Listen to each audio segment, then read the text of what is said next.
Anantnag Rajouri पार्लिमानी seat पर 25 मई को एक बड़ा सियासी दंगल देखने को मिलेगा। आज कैंपेन का आखिरी दिन है। आपने लगातार देखा, इससे पहले श्रीनगर पार्लिमानी सीट के ऊपर 38% टर्नआउट रिकॉर्ड किया गया। वहीं बारामूला पार्लिमानी सीट की अगर हम बात करें, वहां पर 58% वोटिंग हुई। और इसके बाद अब बारी अनंतनाग राजौरी की है, जहां बात करें नेशनल कॉन्फ्रेंस की या पीडीपी की, अपनी पार्टी की, डेमोक्रेटिक प्रोग्रेसिव आज़ाद पार्टी की, उनके उम्मीदवार भी मैदान में खड़े हैं। लगातार रैलियां हो रही हैं, रोड शोज हो रहे हैं, लोगों की भीड़ सामने आ रही है।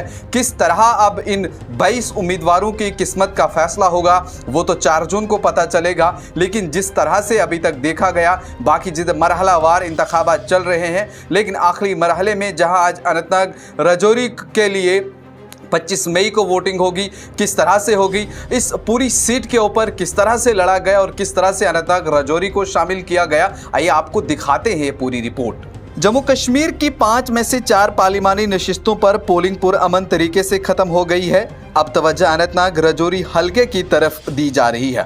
पीर पंजाल के दोनों तरफ फैले हुए इस हलके में असल में 7 मई को इंतखाबात होने वाले थे, लेकिन मौसम खराब की सूरत हाल की वजह से उसे 25 मई के लिए कर दिया गया था। चूँकि बताया यह गया था कि मुगल रोड काफ़ी ख़राब है, इस वजह से वहाँ नहीं पहुँचा जाएगा, जिसके चलते ये डिसीजन लिया गया था। आपको बता दें, इस हलका में 18.30 लाख से ज़्यादा वोटरान हैं, जिनमें से 8 लाख खवातीन हैं और 81,000 ऐसे हैं जो पहली बार अपना वोट देंगे। और ये कहीं न कहीं उन 20 उम्मीदवारों की किस्मत का भी फैसला करेंगे, जिनमें पीडीपी सदर महबूबा मुफ्ती, नेशनल कॉन्फ्रेंस के बासर गुजर लीडर मियां अल्ताफ और अपनी पार्टी के जफर इकबाल मनाहास भी शामिल हैं। 2022 में हदबंदी कमीशन यानी कि डिलिमिटेशन की सिफारिशात पर अनंतनाग राजौरी हलका की तश्कील दी गई थी, जिसमें पुलवामा और शोपियां के कुछ हिस्सों को छोड़कर राजौरी और पुंछ इजला के बेशतर हिस्से को शामिल किया गया। डेमोक्रेटिक प्रोग्रेसिव आज़ाद पार्टी के मोहम्मद सलीम परे और 10 उम्मीदवार भी मैदान में हैं। और वहीं आपको बता दें, 13 और 20 मई को श्रीनगर और बारामूला लोकसभा सीटों पर जिस तरह का रिकॉर्ड और टर्नआउट देखने को मिला, अब इस इंतखाबी मुहिम में तेजी आई है। जैसा कि वोटरों ने माजी की अलहदगी पसंद की हिमायत याफ्ता बाइकाट कालों का पीछा छोड़ दिया है।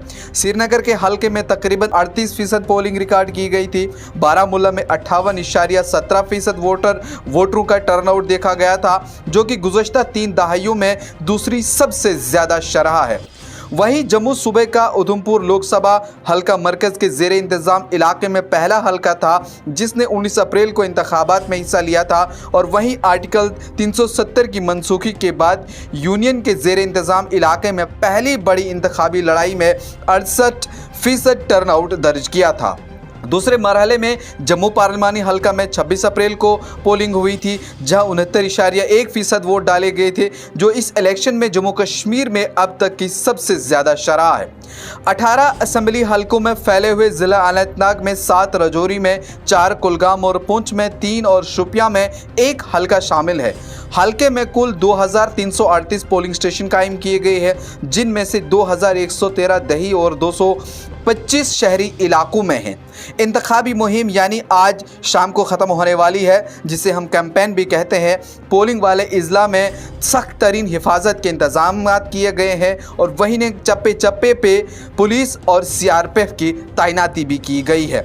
आपको बता दें, नियम फौजी दस्तों और जम्मू कश्मीर आर्मिड पुलिस की तकरीबन 200 इजाफी कंपनियां यहां पहुंच चुकी हैं। राजौरी और पुंछ जाने वाली जो 25 मई को छठे मरहले की पोलिंग में जनूबी कश्मीर के साथ साथ इंतखाबात में तैनात रहेंगी। आप जानते हैं कि कुछ दिन पहले सुरनकोट में एक दहशतगर्दाना हमला भी हुआ था और उसके बाद इस इलाके में और भी सिक्योरिटी को तेज़ किया गया था। लेकिन अब देखने वाली बात यह है कि जिस तरह से बारामूला पार्लिमानी सीट के ऊपर एक बड़ा वोटरों का टर्नआउट देखा गया था और उसके साथ साथ श्रीनगर में भी देखा गया था, लेकिन अब सबकी नज़रें अनंतनाग राजौरी सीट के ऊपर है, वहाँ पे किस तरह का टर्नआउट देखने को मिलेगा। ये रिपोर्ट थी जो अनंतनाग राजौरी के हवाले से हमने आप तक पहुँचाई। क्या तासुरात रहेंगे आपके, कमेंट सेक्शन में ज़रूर बताएं।